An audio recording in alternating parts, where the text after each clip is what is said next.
Good morning, guys. I just once again wanted to urge you to donate to the Cupid Undie Run.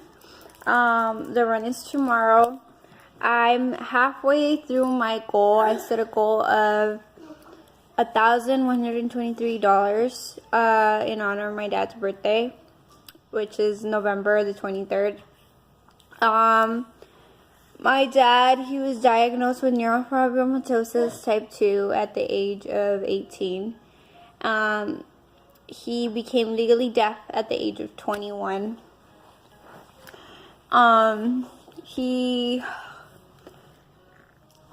think everyone that knew my dad knows that there's a lot of things that, aside from his disorder, he was able to overcome. School was very important to him. He was a single dad, so he worked full-time. He raised me and my brother, and during the weekends he would drive up to San Bernardino for school to work on his master's degree. He was in some sort of program that was like fast-tracking it, so every weekend was like a class, and you had to pass the class to move on. To still be inside the program. He eventually got his master's degree, and a little after he got his master's, he started getting really sick. He developed meningitis, and he had a brain tumor. I remember he had to get flown from the Brawley Hospital to House Care Clinic in Los Angeles for emergency surgery. So he almost died from it.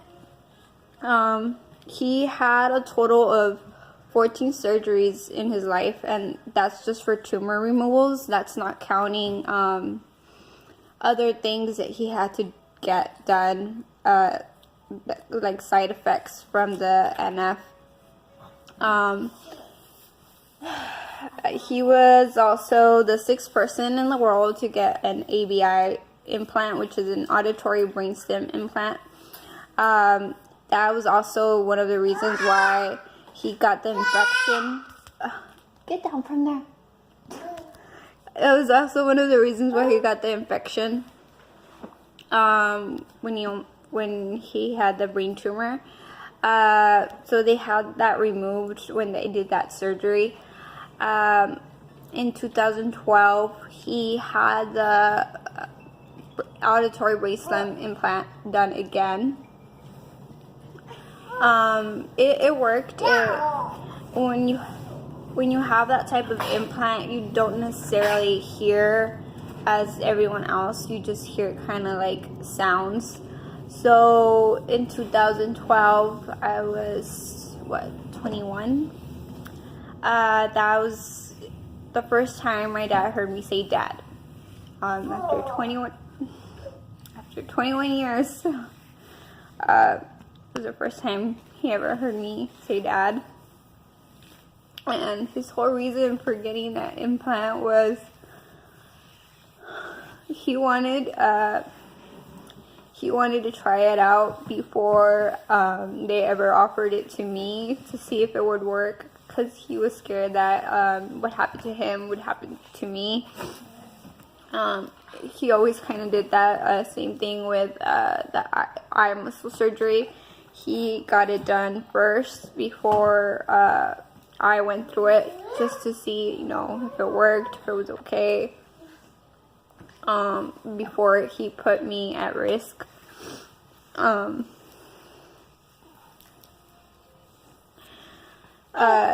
Before he,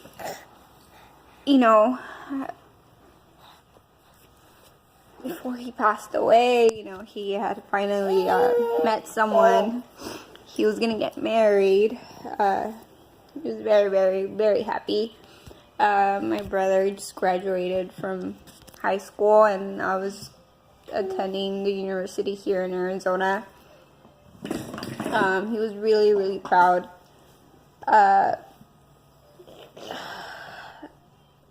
My dad, regardless of whether you liked him, you didn't like him, one thing you could say is he had the best the most positive attitude around, in spite of living with pain. I myself was there to witness my dad sometimes getting out of bed, unable to tie his own shoes to go to work. I would have to put on his shoes, tie his shoes, and even though he couldn't do that, he would still walk out the door and go to work. And for him, always, us, his kids, were number one.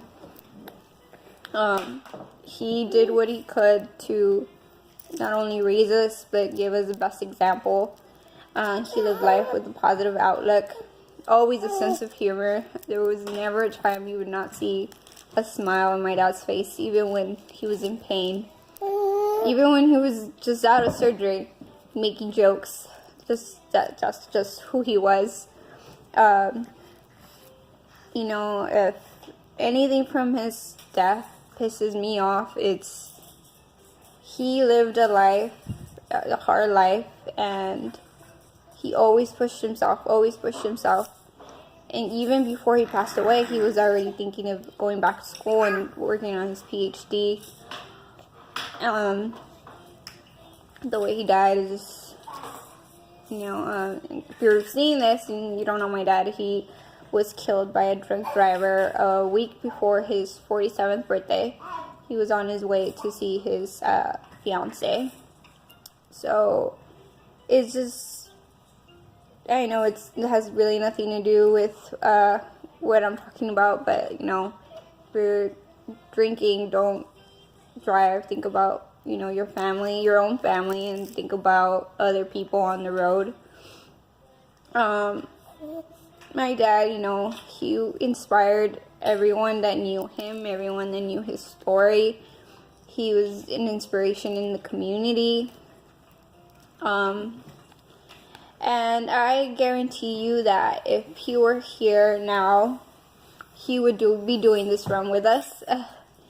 His kids always came first, and if one thing he always said to me, that for him it was harder to know that it was harder for him to know that his daughter had enough than him living with it. So not only would he be running for me, for anyone with NF, but for, if he did so much for his kids, just imagine what he would do for his grandchild. I miss him every day, and he continues to inspire me every day. And if you're watching this and you knew my dad, just know that he probably always has a smile on his face. And my dad might have not died as a result of NF, but there are others who struggle with this disorder that unfortunately that is how they pass. And that's one of my biggest fears for not only myself but for my son as well. So that's why research for NF is so important, because these tumors, you never really know what type of complications they will cause, and having effective treatment, it could just save our lives, not just help us with the pain, but save our lives. So please, anything, cents, $1, $5, just please, it's really for a great cause. And for everyone that has already donated, thank you from the bottom of my heart. Truly, I thank you. And I guess that's it. Have a good day, everyone.